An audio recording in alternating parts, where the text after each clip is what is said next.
If you're a leader or an aspiring leader in the business of lifelong learning, you're in the right place. I'm Celisa Steele. And I'm Jeff Cobb, and this is the Leading Learning Podcast.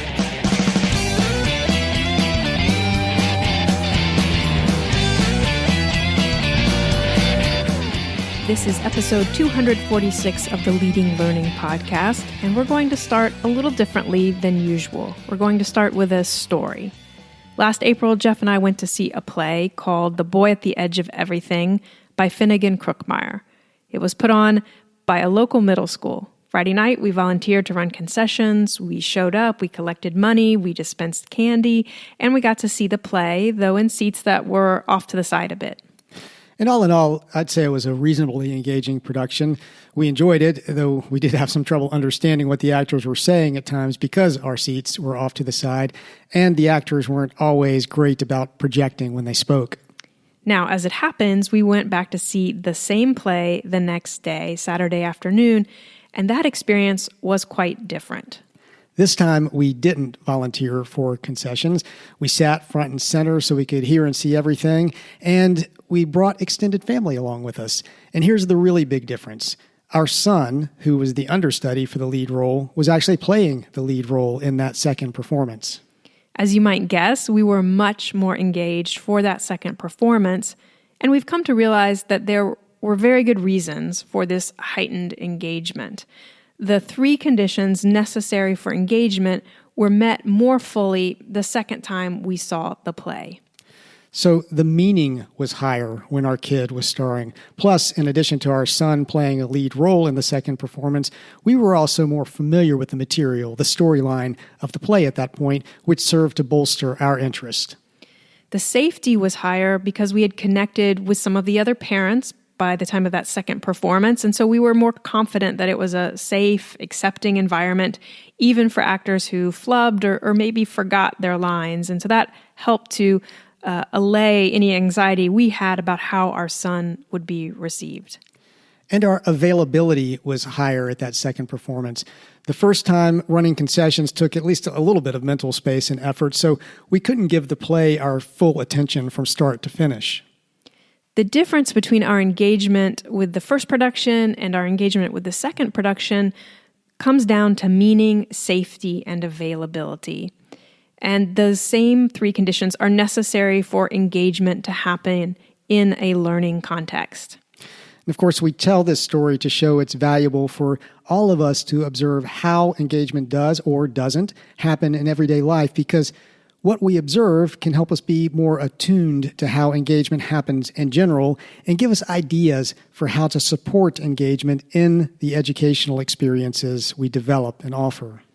So, we're devoting this episode to exploring the conditions that have to be in place if engagement is to happen.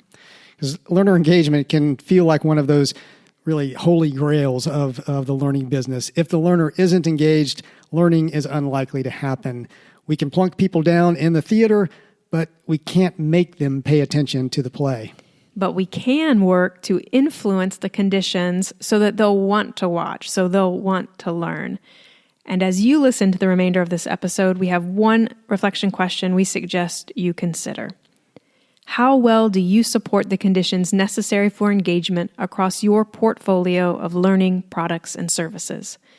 You can find that reflection question along with show notes for this episode at leadinglearning.com/episode 246. So now before we go deeper on the conditions necessary for engagement, let's define learner engagement, as it's a term that doesn't really have a single clear right definition. But we can share a definition that we like, and it comes from the Glossary of Education Reform. It says that learner engagement is, quote, the degree of attention, curiosity, interest, optimism, and passion that learners show when they are learning or being taught, which extends to the level of motivation they have to learn and progress in their education, end quote. So there are three conditions that have to be met if learner engagement is to happen. If learners are to come, as Jeff just shared in that definition, if they're going to come attentive and curious, interested, optimistic and passionate, if they're going to be motivated and make progress. And those three conditions are meaning, safety, and availability. So meaning refers to the sense that the effort needed to participate in a learning experience is relevant and will provide the learner with a return on investment. Safety refers to the sense learners have of being able to participate as their true selves without fearing damage to self-image, status, or career. And the third condition necessary for engagement is availability. And availability is about having the physical, emotional, and psychological resources necessary to participate fully in a learning experience. Now, meaning, safety, and availability are the conditions required for engagement. But how can we as learning businesses support and leverage those conditions? We have some ideas, as you might expect, and some examples we'll share, and we encourage you to look at what you're already doing to support meaning, safety, and availability, and to brainstorm other ideas for how to further bolster them. Your everyday experiences can offer insight, as we hope the opening story about our son's play showed. To support meaning, use relevant examples and practice opportunities in your educational products and services. Practice doesn't have to be complicated. Having attendees type ideas or answers to a question in a chat box during a webinar, for example, that's a form of practice. So it doesn't have to be complicated, but you do have to carve out the time for the practice to take place. And that means less time for presentation. And I know sometimes that can be a hurdle for presenters and subject matter experts. So to support meaning, make sure to design chances for learners to experience results so that they get to see the logical outcomes and results of the choices they make and the decisions that they make. And case studies and role-playing are just two examples of some great ways to do this. Another way to support meaning is to give learners meaningful feedback. That's right, way to go does not count as meaningful feedback. Meaningful feedback is going to speak to the learner's particular approach to an activity or their specific answer choice in the case of an assessment. And you also want to look for opportunities for learners to provide feedback to each other. Jeff and I devoted an episode to feedback earlier, and so we'll be sure to link to that in the show notes at leadinglearning.com/episode 246 if you want to delve a little deeper on the do's and don'ts of feedback. And meaning can also be bolstered by creating tension between where learners are now and where they want to be. And then, of course, resolving that tension by teaching them things that help to close that gap. This works particularly well when you're promoting your learning experiences, as it helps to get at that what's in it for me or WIFM that we can all be so concerned about. But it also applies to the actual learning experience. So structuring lessons as stories, for example, giving them a narrative arc from presenting an initial problem to then guiding learners to a resolution, this can be a very powerful strategy. And again, this doesn't have to be complicated. Even something as simple as saying, hey, there are 7 steps to dramatically increasing virtual conference registrations, or there are 3 conditions for engagement. And then of course, walking through those steps or conditions, that creates a sense of tension and then resolution. So let's move on now from meaning to safety, the second of the 3 conditions. To support safety, make empathy part of your learning experiences. Everyone providing and delivering the experiences, your designers, your instructors, your facilitators, everyone needs to understand the learner's needs and desires and focus on supporting their learning. And to do that, of course, you should be in regular communication with your audience, something we often advocate. You want to be continually soliciting input about their challenges and opportunities, and then sharing that feedback with those on the front line of developing and delivering your educational offerings. As an example, we keep an open survey that we point new email subscribers to ask about their challenges and opportunities. And this keeps us kind of generally apprised of what's going on out there. And then we also do more targeted and specific questioning and surveying of potential learners when we're developing a specific offering. A hallmark of events like our annual Learning Technology Design virtual conference, for example, is to create the agenda in collaboration with the learners, even as they're registering for the event. So we'll proactively seek feedback on the potential topics and presenters they're interested in and really kind of build that agenda in real time. To support safety, you have policies in place that make it clear privacy and confidentiality will be respected.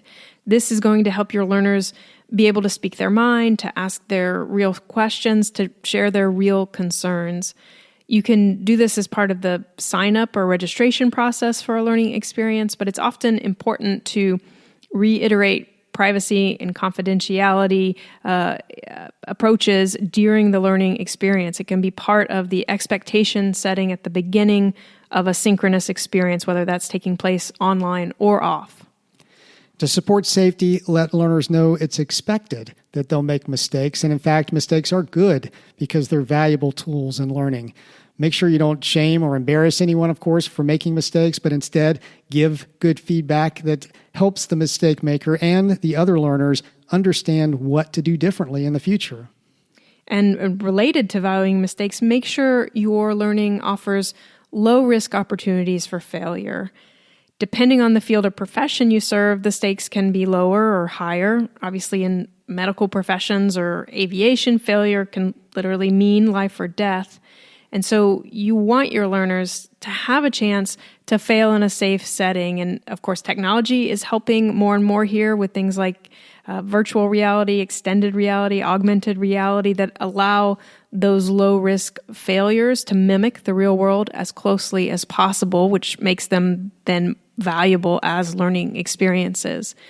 But you don't have to be that high-tech to offer realistic opportunities for failure. I mean, again, I think case studies and role-playing exercises can be great tools and very often require nothing more than having that representative scenario and then conveying it through just simple text or audio.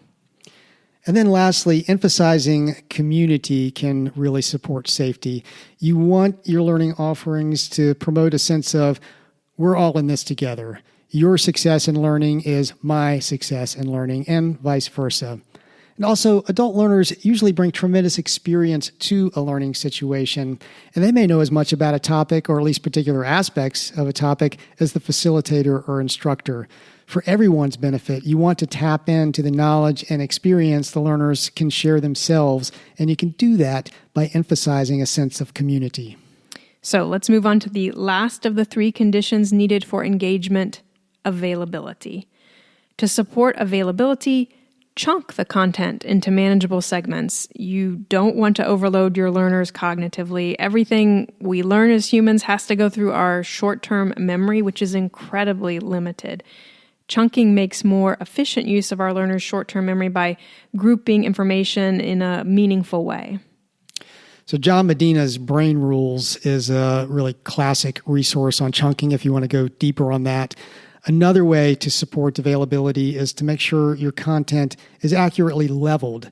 That is, to make sure to align the content to learners' prior knowledge and experience. And to support this, you might need to do some pre-assessment, or at least make sure your course or session descriptions are really very clear about the level at which the material will be taught. And then lastly, you want to provide or make clear in advance what learners need in order to fully participate in the learning experience. And this could be everything from required reading to having a laptop or bringing pen and paper or carving out time so that they can pay full attention or even having a quiet space they can go to for reflection. So that's our look at a few ways to promote the three conditions required for learner engagement. We'll wrap up by asking, well, so what? Why do we as learning businesses care about learner engagement? Engagement may make for an improved experience for the learners. It's going to be better, nicer, more meaningful for them if they're engaged. But what about for the learning business itself? Well, I would say if learners are engaged, they'll probably learn better, and they'll likely be better able to apply what they've learned. So engagement helps with learning effectiveness. And from the learning business perspective, I think that's huge. That's the kind of effectiveness that can drive those triple goals of reach, revenue, and impact that we like to talk about, Jeff? Absolutely. It's a rhetorical question, of course. Learner engagement helps increase the reach, revenue, and impact of a learning business. Engaged learners are best positioned to realize the full impact of your learning offerings as they apply what they learn. Engaged learners are going to help you reach more of the right learners by telling others about your offerings. And engaged learners can help to increase revenue through referrals and, of course, by returning to you for additional learning products and services themselves. So that's a look at the 3 conditions necessary for engagement, a few examples and ideas of how you might support those conditions in the products and services you create and deliver, and a short take on why we think you should care. You can find show notes at leadinglearning.com/episode 246, and the show notes will include the reflection question. How well do you support meaning, safety, and availability across your portfolio of learning products and services? When you check out the show notes, you'll also see various options for subscribing to the podcast. And if you're getting value out of what you hear, we would be truly grateful if you would subscribe, as it helps us get some data on the impact of what we're doing. We'd also be grateful if you take just a minute to give us a rating on Apple Podcasts. Going to leadinglearning.com/Apple will put you in the right place. And Celise and I personally appreciate your rating and review. Plus, those reviews and ratings help the podcast show up when people search for content on leading a learning business. Finally, consider following us on social media and spreading the word about Leading Learning. You can find us on Twitter by going to leadinglearning.com/Twitter, on Facebook by going to leadinglearning.com/Facebook, and on LinkedIn by going to leadinglearning.com/LinkedIn. We also encourage you to use the hashtag #LeadingLearning. Wherever, however, please help spread the word about leading learning. Thanks again, and we'll see you next time on the Leading Learning Podcast.